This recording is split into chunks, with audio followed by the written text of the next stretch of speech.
So those are kind of your fame status monkeys. But in all of this, your focus, and we're going to see this throughout kind of where we're going.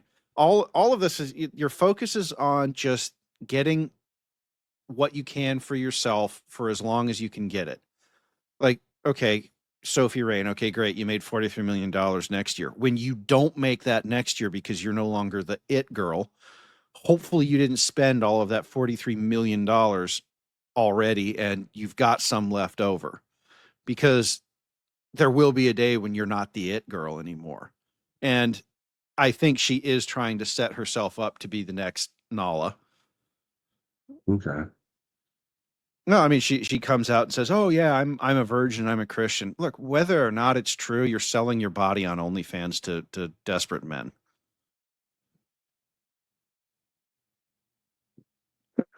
You know, I'm sorry, what else did you expect? You know, like what else was I supposed to say? It's you're still a whore. The fact that you It was only oral.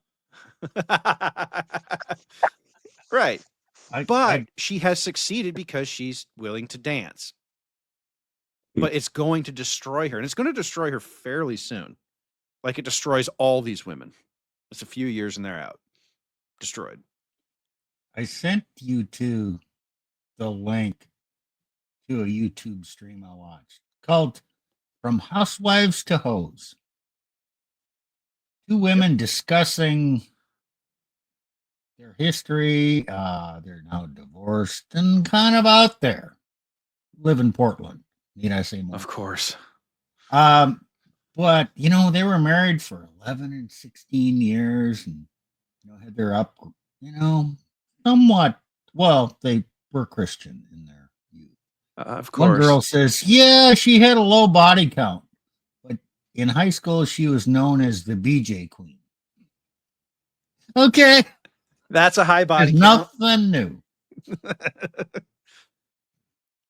Well, I mean, we all know that the girls are going to come up with infinite ways to slice and dice sex so that they don't have a high body count. The easiest way to define body count is how many distinct penises have you seen? Like there you go. That's the best way to describe it. You may have heard me say this. Their body count includes all that count and none of them that don't count, and none of them they can't remember. Yes. But these girls, they come and they go. So one of the things that dancing monkeys create, or that, and we could argue this either way, or that creates dancing monkeys, is short-term culture. I'm just here to get what I can as quick as I can, and that's it. I don't care about tomorrow. I mean, it was such a popular phrase in the 2000s. Oh, I don't care. I just live for today.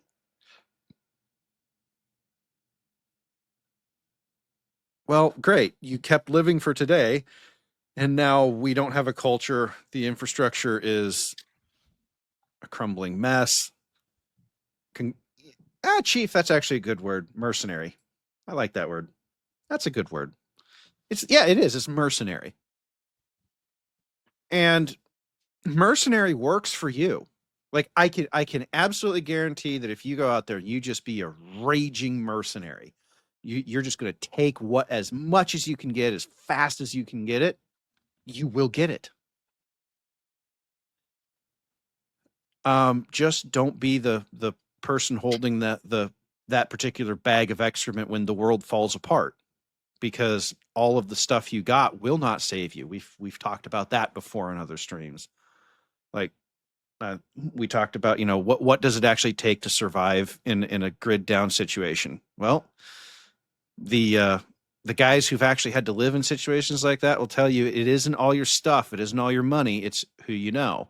And if all you've done is take from society, everyone around you is going to hate you. They're not going to want to help you when things go to shit. So that short-term planning leads to long-term consequences, just like it does for the women. of course, their long-term consequences are they can't find a man that they think they deserve, and all the female delusion that goes into that. Well, we're going to find out. It's not going to be grid down. Doesn't even have to go that far. You're right, it doesn't. We have not really experienced a significant or a deep recession really in my entire life. I'm 62. Yeah.